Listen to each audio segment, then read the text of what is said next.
Nós vamos ler apenas o verso 1 e o verso 2.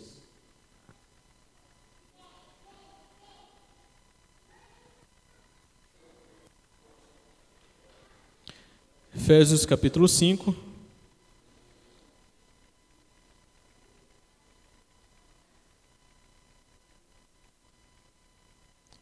Vamos ler o verso 1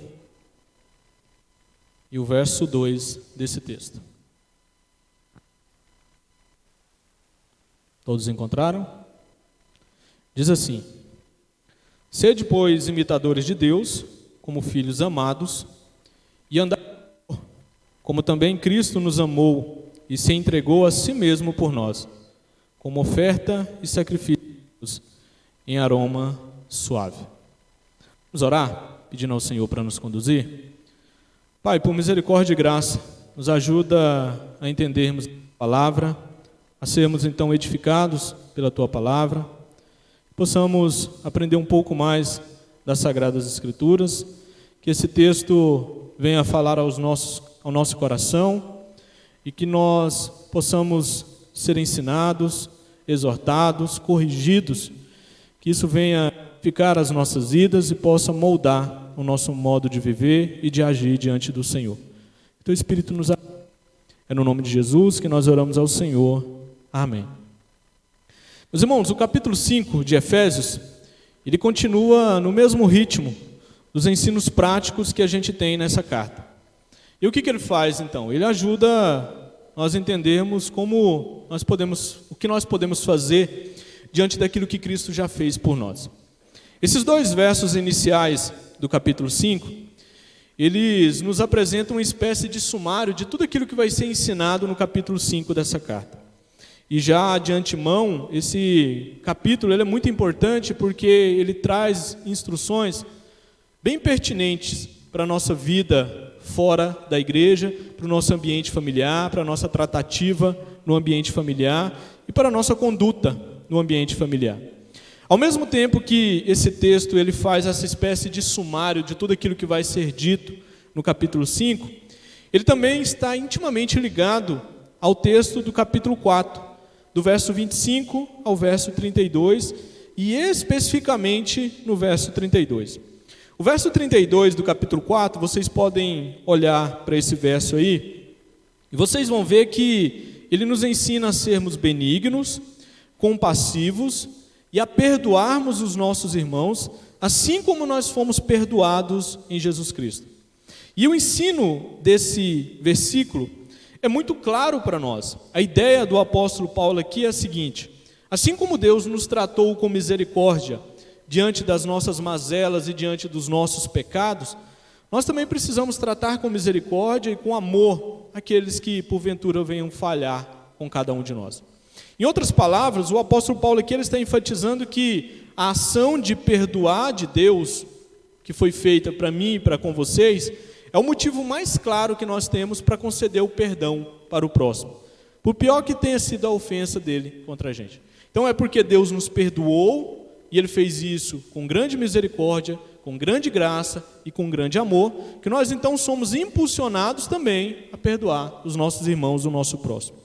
O capítulo 5, verso 1 e verso 2, vai ampliar essa ideia então do versículo 32 do capítulo 4. Como que Paulo vai ampliar essa ideia aqui? Ele vai destacar que a postura que nós devemos ter diante do fato de nós sermos perdoados por Deus, a postura de perdoar os nossos irmãos. Assim como somos perdoados, nós precisamos então perdoar os nossos irmãos. Sendo assim, a mensagem desse texto é que nós devemos viver de acordo com essa posição que a gente tem diante de Deus. Que posição que nós temos diante de Deus? De perdoados. Nós precisamos viver de acordo com essa posição para que nós possamos perdoar uns aos outros. Nós somos falhos uns com os outros, falhamos uns com os outros, mas uma vez que nós somos perdoados e que nós entendemos que essa é a nossa condição, e nós vivemos de acordo com essa condição de perdoado, nós então estamos aptos para perdoar o nosso irmão, o nosso próximo. E a pergunta que surge é como que nós fazemos isso? Bom, há duas instruções bem claras nesse texto, sobre como nós vivemos de acordo com a nossa condição de perdoados diante de Deus. E aí a implicação disso é: perdoe também o próximo, o seu irmão. Bom, a primeira instrução que a gente tem aqui, para que nós possamos viver de acordo com a nossa posição de perdoado, é de que nós devemos imitar a Deus. Se nós quisermos viver de acordo com a nossa posição de perdoados diante de Deus e assim poder perdoar o próximo, nós precisamos imitar a Deus. É isso que Paulo vai dizer aí para a gente no verso 1 do capítulo 5. Observe aí comigo, ele diz, olha, sede, pois, imitadores de Deus como filhos amados. Ele está dizendo, olha, a instrução que vocês precisam colocar em prática na vida de vocês é, sejam imitadores de Deus. De que forma? Como filhos amados que vocês são. O exercício da imitação, que é instruído pelo apóstolo Paulo aqui, é algo que faz parte da vida do ser humano. O ser humano, por si só, ele é um ser que imita alguma coisa ou alguém. Se tem uma coisa que as crianças elas fazem com naturalidade, é imitar o pai ou a mãe. Não é verdade? A gente não encontra isso no ambiente familiar. E isso é muito comum de acontecer no ambiente familiar. É claro que essa questão e essa naturalidade da imitação do ser humano, ela pode ser algo benéfico, como ela também pode ser algo ruim. Ela pode ser algo bom, mas também pode ser algo ruim. Vai depender daquilo que o pai e a mãe faz, não é mesmo? Se o filho ele imita o pai e a mãe, o que se espera do pai e da mãe é que tenha uma postura adequada para que o filho então possa imitar essa postura adequada. Se o pai ele for um homem trabalhador, ele for um bom esposo, um bom cidadão, um cristão dedicado às coisas de Deus, será muito bom, meus irmãos, que a sua criança, o seu filho, desenvolva essa prática de imitá-lo. Será muito bom se o filho, de fato, imitar o seu pai nisso. Mas, infelizmente, se o pai ou a mãe, e aqui um exemplo, se eles forem fumantes, imagina uma criança que vai crescendo num ambiente onde o pai e a mãe fumam, e aquilo parece que vai, de alguma forma, ensinando a ele que aquilo é possível fazer, é plausível fazer, é importante fazer. E aquela criança, quando chega na sua fase adulta, jovem ou adulta, ela começa então a imitar o pai e a mãe e ela começa a fumar também. A gente sabe quanto isso é danoso para o corpo humano. Então, eis aí uma imitação que não é tão bem-vinda. Também é verdade que o ser humano, em alguma medida, ele conscientemente ou inconscientemente, ele imita alguém. Ele imita um costume. Nós vivemos num país onde nós imitamos o costume brasileiro de ser. Já ouviram falar do jeitinho brasileiro? A gente dá jeitinho para tudo? Pois é, isso aí, inconsciente ou não, a gente faz isso. E sabe o que é isso? É imitar a nossa cultura. É se apropriar dos costumes da nossa cultura e começar então a de acordo com a nossa cultura. E o brasileiro ele é conhecido por isso. O brasileiro sempre dá um jeitinho para tudo aquilo que ele tem que resolver na sua vida. A gente também imita bastante a moda da nossa época. Essa roupa que você está usando aí, desculpa te falar, mas você está imitando alguém. Alguém criou isso aí, começou a vestir-se dessa forma, você está imitando alguém. É uma imitação, imitamos a moda. E aí a moda vai passando, o tempo vai passando, e aí você começa a imitar uma nova moda. Eu me lembro quando eu era adolescente, eu não sei, faz pouco tempo, quando eu era adolescente, é recente. Talvez vocês vão se lembrar, existia aquela calça boca de sino. Já ouviram falar? É recente, gente, é bem recente. Rapaz, eu era doidinho para ganhar uma calça daquela. Eu vi os meus colegas usando aquilo, eu era doidinho. E aquela calça, ela apertava as pernas da gente em cima e afrouxava embaixo. Só que o rapaz aqui era magro ao extremo, e apertou minha perninha e ficou bonitinho. Pensa numa situação. E eu achava aquilo máximo. Mas o quê? Estava na moda. Eu queria imitar a moda da época. A gente faz isso conscientemente ou inconscientemente. A gente imita um modo de falar.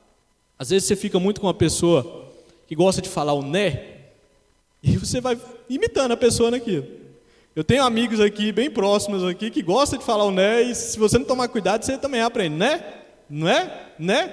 Ou não é ou né. Você acaba imitando o modo de falar.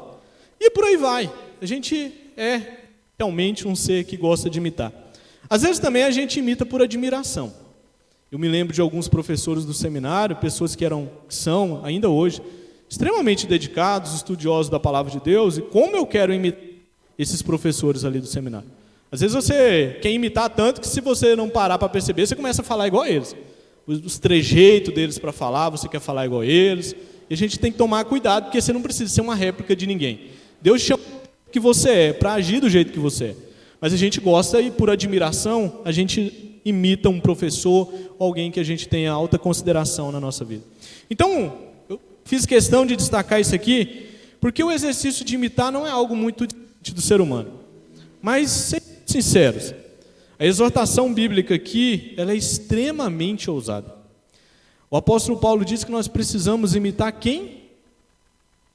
Deus. Será que o apóstolo Paulo está certo das ideias quando ele escreveu isso aqui? Será que ele estava certo? Estava. Ele foi inspirado por Deus para fazer isso aqui. Pensa, reflita um pouco aí sobre essa exortação aqui. Sede, pois, imitadores de Deus. A exortação aqui é clara. Vocês precisam imitar a Deus. William Hendricks, o importante comentarista do Novo Testamento, já falecido, ele afirmou que é somente com temor e muito tremor que nós podemos tratar de um assunto tão glorioso como esse aqui, que é a necessidade de imitar a Deus. Nós estamos diante de um assunto extremamente glorioso para ser tratado. Primeiro, a gente precisa entender que a imitação de Deus e a imitação de Jesus Cristo é um ensino recorrente na Escritura. Então, o apóstolo Paulo não está criando nada aqui, não. É algo que concorda-se nas Escrituras. A palavra de Deus é uma unidade. E a gente vai encontrar outros textos onde nós somos exortados a imitar alguma característica de Deus. Lá em Mateus 5, do verso 43 ao 48, nós somos exortados pelo próprio Cristo Jesus a sermos perfeitos como Deus é. Então nós precisamos imitar Deus na sua perfeição. Jesus vai dizer, olha, sede perfeitos como o Pai de vocês é perfeito.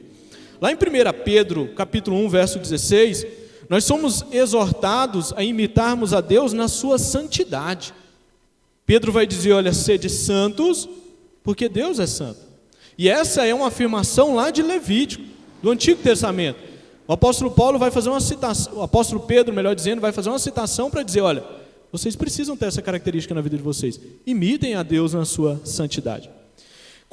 Quando a gente refere-se para Jesus, nós vamos encontrar vários textos dizendo que nós precisamos imitar Cristo Jesus. O próprio Jesus, quando ele viveu entre nós no seu ministério, ele deixou gente princípios muito importantes de vida, do qual nós precisamos imitar. Quando a gente vai para Filipenses vai dizer, olha, tenham a mesma postura, a mesma atitude de Cristo. E aí vai dizer que ele se humilhou tremendamente, para que depois ele pudesse então ser exaltado. E Filipenses vai dizer, olha, tenham essa mesma atitude em vocês, imitem essa atitude de Cristo na vida de vocês. Agora, também a gente precisa entender que é possível, em alguma medida, a gente imitar a Deus. Lembre-se, meus irmãos, que eu e vocês, nós fomos criados à imagem e semelhança de Deus. E isso é algo tremendamente glorioso na nossa criação. Nós fomos criados para espelharmos de alguma forma o Deus que nos criou. Por isso que Gênesis vai dizer que nós fomos criados à imagem e semelhança de Deus. Segundo, o Espírito Santo, ele habita em cada um de nós e ele nos guia e ele molda a nossa vida para que nós possamos viver de acordo com a palavra de Deus e com a vontade de Deus, ou seja, em última instância, viver como Deus quer que a gente viva, imitando a Ele na sua postura. E mais, em Cristo Jesus, nós somos inseridos na família de Deus. Por isso, quando a gente fala que, quando o apóstolo Paulo, a palavra de Deus nos fala que nós precisamos imitar a Deus, ele está dizendo para a gente, olha, vocês são filhos, e é natural que o filho imite o seu pai. Como eu disse para vocês no começo desse ponto, é natural. É algo natural na vida do filho procurar imitar o seu pai. Se vocês fazem parte da família de Deus, vocês precisam então imitar o pai de vocês.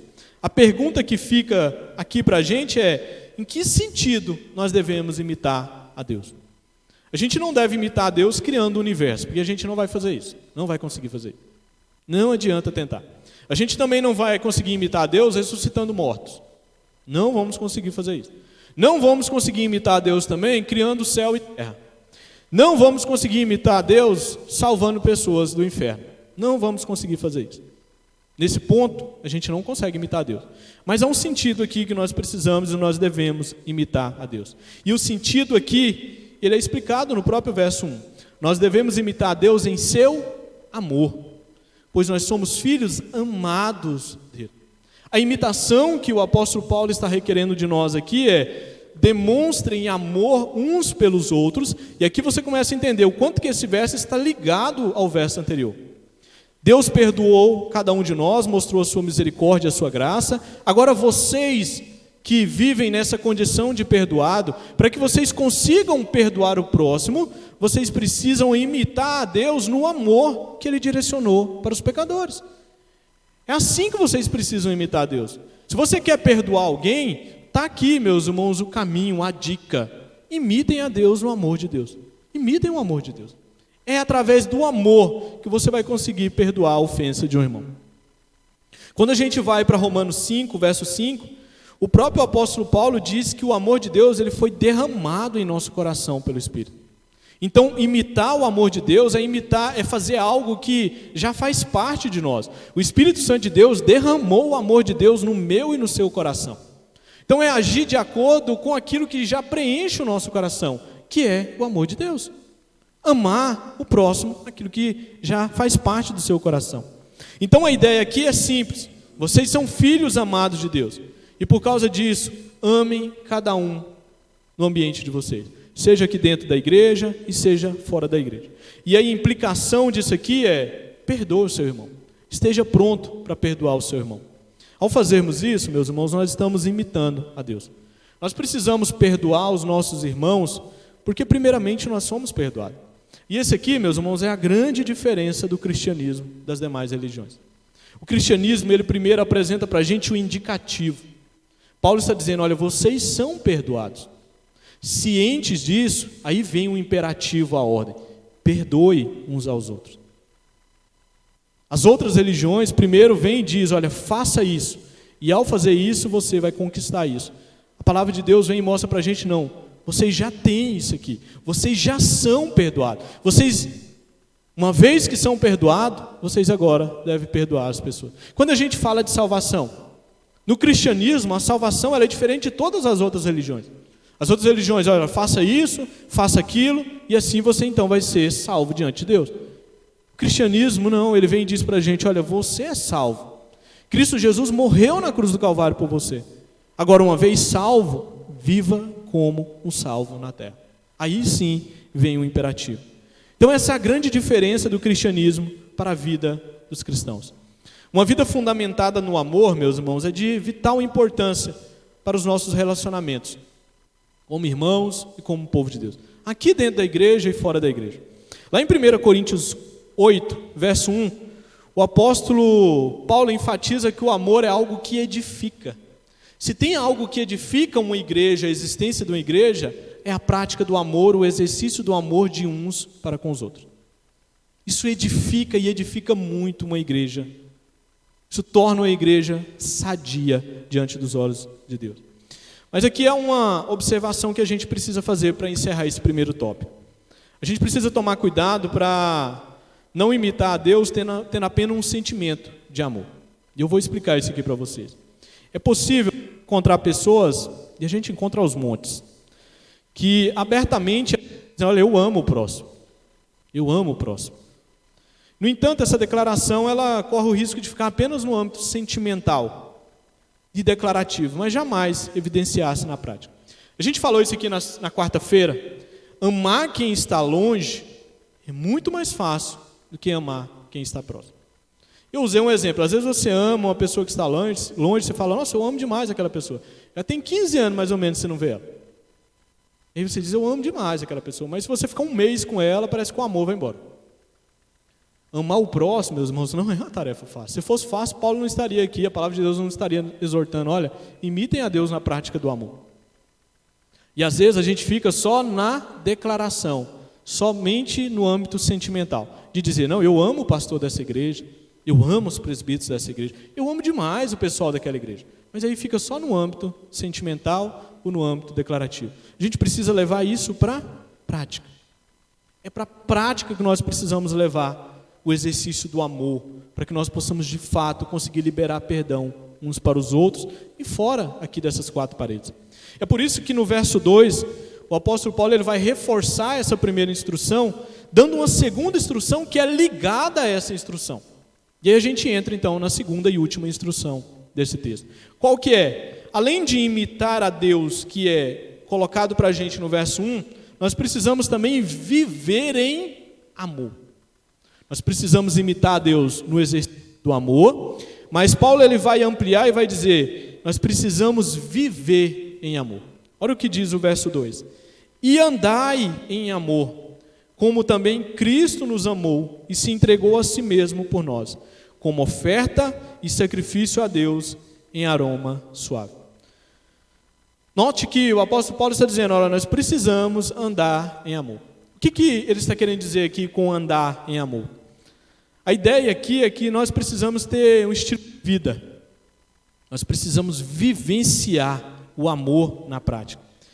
É muito bom a gente ir treinando isso aqui nos nossos dias, nessa existência aqui. Um dia, quando nós estivermos com Jesus Cristo, os dons espirituais eles vão deixar de existir. Não vão ser mais necessários. Quando nós estivermos morando na eternidade, com Deus Pai, Filho e Espírito Santo, estivermos morando na eternidade com Jesus Cristo, os dons espirituais não vão mais existir. Mas há uma coisa que vai continuar lá. E vai permanecer, perpassar toda a eternidade. Aí em 1 Coríntios, capítulo 13, verso 8, o apóstolo Paulo fala que o amor jamais acaba. E ele diz, mas havendo profecias, desaparecerão. Havendo línguas, cessarão. Havendo ciência, passará. Mas ele destaca no começo, o jamais acabará. Vai continuar a eternidade afora. Então é bom a gente colocar isso em prática aqui já. E acostumando com isso aqui, porque a gente vai ter que viver dessa forma na eternidade. É dessa forma que nós vamos ter que viver. Viver em amor. Exalar o amor nas nossas vidas. Isso que vai nos caracterizar pela eternidade. Agora eu chamo a atenção de vocês aqui para a palavra amor, que o apóstolo Paulo vai usar nesse texto. Existem 3 significados diferentes para a palavra amor na língua grega, a língua do Novo Testamento. E aí eu não estou falando isso aqui para encher a cabeça dos irmãos, para mostrar que eu tenho do grego, não é isso. Mas eu vou dizer isso aqui para vocês entenderem o que o apóstolo Paulo está querendo cobrar de nós e ensinar para nós aqui. Então, existem 3 tipos de amor na língua grega. Existe um primeiro amor na língua grega que é chamado de o amor filéu. Esse amor é a palavra mais comum que a gente encontra no vocabulário grego. E esse tipo de amor, ele está relacionado à prática de amar na medida em que você é amado. Ou seja, é uma espécie de troca. Me ama, que eu te amo. Se você me amar, eu vou te amar. Se você é alguém que exercita o amor para comigo, logo eu vou exercitar com você filéu, esse tipo de amor. Um amor que é algo em troca. Existe um outro tipo de amor na língua grega chamado amor eros. E é o amor entre o homem e a mulher, que implica anseio, desejo, inclusive desejo sexual, e assim por diante. É o amor de um casal, eu não preciso aprofundar nisso aqui. É o amor que necessariamente precisa de ter um desejo. E aí parece que quando o desejo vai embora, o amor também vai embora. Esse amor eros, ele vai embora. Na língua grega, ele perde o seu sentido. Então ele está muito relacionado ao desejo. Enquanto tem desejo, tem o amor, tem a prática dele. Acabou-se o desejo, ele é bem líquido, ele vai embora. E existe um terceiro amor, que é o amor chamado de amor ágape. Esse tipo de amor é o amor mais sublime da língua grega. E é o amor de Deus, meus irmãos. É o amor incondicional. Independente se a pessoa vai te amar de volta ou não. Esse amor ama as pessoas independentes do que elas são e do que elas fazem. É um amor que não fica restrito apenas ao âmbito do ser ou de esperar algo em troca. Mesmo não merecendo, independente se você vai me amar de volta ou não, eu vou amar dessa forma. Esse é o amor ágape. Sabe qual que é o amor que o apóstolo Paulo está dizendo que nós precisamos ter aqui? É o ágape. A língua original, o termo aqui para a palavra amor é ágape. Paulo está dizendo, olha, andem em ágape. Tenham esse amor na vida de vocês. É esse amor que Deus requer de nós. É esse amor que Deus quer que nós exercitamos nos nossos dias. Porque foi esse amor que Deus exercitou para com cada um de nós. Foi esse tipo de amor que Deus direcionou para cada um de nós. Nós não merecíamos, não tínhamos feito nada por merecer esse amor, mas Ele direcionou um amor incondicional para cada um de nós. E Ele está dizendo, vocês precisam andar e viver esse amor na vida de vocês. E mais, a palavra amor, ela aparece de novo no versículo 2. E ele diz, como também Cristo nos amou. Mais uma vez a palavra ágape vai aparecer aqui. Ou seja, Cristo Jesus também nos amou dessa forma. Um amor incondicional que não requer nada em troca. Pelo contrário, o apóstolo Paulo vai dizer que Cristo nos amou dessa forma, se entregando como oferta e sacrifício a Deus por cada um de nós. Olha que amor sublime é apresentado aqui para a gente e é instruído para que nós possamos viver de acordo com ele.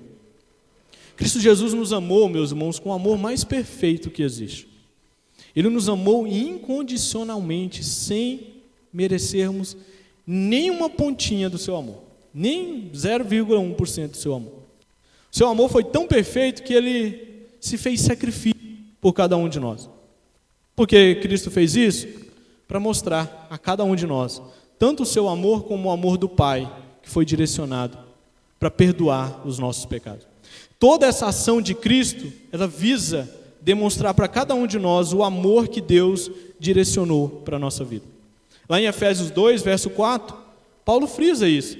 Ele diz, Deus sendo rico em misericórdia, por causa do grande amor, palavra ágape, com que nos amou, Ele nos deu vida, estando nós mortos em nossos delitos e pecados. Grande amor foi direcionado. Lá em Romanos 5, versos 7 e 8, Paulo frisa isso aqui novamente. Ele diz, olha, dificilmente alguém morreria por um justo, pois poderá que pelo bom alguém até se anime a morrer. Mas Deus prova o seu próprio amor para conosco, pelo fato de ter Cristo morrido por nós, sendo nós ainda pecadores. Então, Deus demonstrou o seu amor ao nos dar o seu próprio Filho para morrer por nós na cruz do Calvário. Portanto, é esse tipo de amor que nós precisamos viver na nossa vida. É estar pronto, meus irmãos, a amar e a perdoar o próximo sem que ele de fato mereça. Às vezes a pessoa não merece mesmo. Mas mesmo assim, você precisa estar pronto a perdoar essa pessoa. Você precisa liberar o amor ágape para essa pessoa. Jesus nos amou dando a sua vida por nós. Ora, por que nós não podemos sacrificar um pouquinho e amar e perdoar o nosso próximo? Esse é o desafio da vida cristã. Quem acha que vida cristã é vida de facilidade, escolheu uma religião errada. Quem acha que ser cristão é algo fácil, escolheu o caminho errado. A gente sabe que não fomos nós que escolhemos, foi o Espírito Santo que nos direcionou. Mas o caminho é esse, é árduo mesmo, é difícil. É esse tipo de exigência que é feito para nós cristãos. Porque é um indicativo de que Deus nos amou dessa forma. Esse amor foi direcionado a cada um de nós. Eu sei, meus irmãos, que isso aqui não é fácil. Mas vocês acham que foi fácil para Deus pegar o seu filho e colocar ele para morrer na cruz do Calvário por cada um de nós? Você que é pai, você acha que é fácil fazer isso? Dar o seu filho para morrer em prol de pessoas que não merecem a morte do seu filho? Vocês acham que é fácil isso? Você acha que foi fácil para Jesus se entregar, como Paulo está dizendo que ele se entregou como oferta e sacrifício na cruz do Calvário? Se você acha fácil, é só olhar para os evangelhos e olha a reta final, quando Jesus vai ser crucificado. Todos os evangelhos vão dizer que Jesus passou por uma tremenda agonia. Lucas, ele é mais específico ainda em dizer que a agonia era tão grande, a angústia era tão grande, que o nosso Redentor, o nosso Salvador, suou gotas de sangue, porque ele sabia o que ele ia enfrentar na cruz do Calvário. Você acha que foi fácil para Cristo fazer isso? Não foi, meus irmãos. Perdoar, e grave isso aqui, se você puder sair daqui nessa noite, com isso aqui no seu coração, resume isso aqui. Perdoar é sacrificar mesmo. É passar por cima de coisas ruins que são feitas a nós. É não deixar que essas coisas atrapalhem o meu relacionamento com o próximo. Perdoar é sacrificar mesmo. Meus irmãos, ofensa maior nós fizemos para com Deus. Ele é santo, justo, criou um mundo, colocou-nos lá nesse mundo para vivermos como seu mordomo, aquele que iria governar a sua criação, nos fez a imagem e semelhança dele. Mesmo assim, os nossos pais lá no Jardim do Éden pecaram contra ele, agiram contra ele. A situação era ruína total, mas ele vem e providencia um Salvador, para que nós pudéssemos hoje fazer parte da família dele. É sacrificar. Deus sacrificou o seu próprio filho. O seu próprio filho se sacrificou por nós, se entregando na cruz do Calvário. Perdão, meus irmãos, é sacrifício mesmo. É passar por cima daquilo que tanto te dói. É sacrificar. E Paulo vem e diz no verso 12: vivamos em amor e andem em amor. Ou seja, com esse estilo de vida, vivam em amor, como Cristo nos amou. Esse amor incondicional. Dito isso, finalizar com uma aplicação. Nós somos filhos amados e perdoados por Deus. Lembremos disso quando tivermos dificuldade em perdoar alguma pessoa. Lembre-se disso. Às vezes é difícil perdoar alguém, né? Mas aí não fica lembrando daquilo que a pessoa fez por você, não. Volta um pouquinho e lembra daquilo que Deus Pai fez por você. Como que Ele fez para te perdoar? Às vezes a gente não consegue perdoar porque a gente foi tremendamente machucado. Aquele que fez algo do qual nos feriu, machucou a gente demais. Mas a forma de superarmos isso e de passarmos por cima disso é nos conscientizando de que nós também cometemos pecados terríveis contra um Deus santo. E mesmo assim Ele nos perdoou. Isso custou muito caro para Ele. Mas Ele não se importou com o custo. Ele assumiu o custo. E Ele então perdoou cada um de nós. Custou a morte do próprio Filho dele. Mas Ele fez isso para mostrar que Ele nos ama, independentemente daquilo que nós fazemos. Então, meus irmãos, aprendam nessa noite. Perdão envolve sacrifício. Esteja pronto a sacrificar para que você possa perdoar o próximo. E isso é demonstração de amor. Um amor incondicional, que não espera nada em troca. É você se sacrificar pela pessoa. E dizer, olha, eu não vou deixar que isso crie uma barreira e um relacionamento no nosso relacionamento. E impeça o nosso relacionamento. Supere isso. Passa por cima disso. E vamos treinando a prática do amor. É isso que a gente vai fazer na eternidade afora. É isso que vai caracterizar cada um de nós lá na eternidade. Amém, meus irmãos? Vamos orar? Pai, nós agradecemos ao Senhor por essa palavra que nos instrui a vivermos de acordo com a nossa posição de perdoados, por causa do grande amor que o Senhor demonstrou um dia por cada um de nós, dando seu Filho para morrer ali na cruz do Calvário. Mas essa palavra ensina como nós podemos viver, como nós podemos praticar esse amor, esse perdão para com os irmãos e com o próximo. Que o Teu Espírito Santo venha nos ajudar, quebrantar o nosso coração, para que nós possamos expressar a cada dia aos nossos irmãos esse amor incondicional, porque foi esse amor que o Senhor expressou para cada um de nós. Nos ajude, ó Deus, pois somos falhos, é difícil perdoar os nossos irmãos, mas a Tua palavra nos diz que esse é o caminho, e esse é o melhor caminho a ser trilhado nessa terra. Porque a prática do amor é algo que vai continuar na eternidade. E nós ali estaremos juntos, praticando e exercitando o amor pela eternidade afora. Por isso, Senhor, nos ajude, nos capacita pelo Teu Santo Espírito. É no nome de Jesus que eu oro ao Senhor. Amém. Meus irmãos, para encerrar,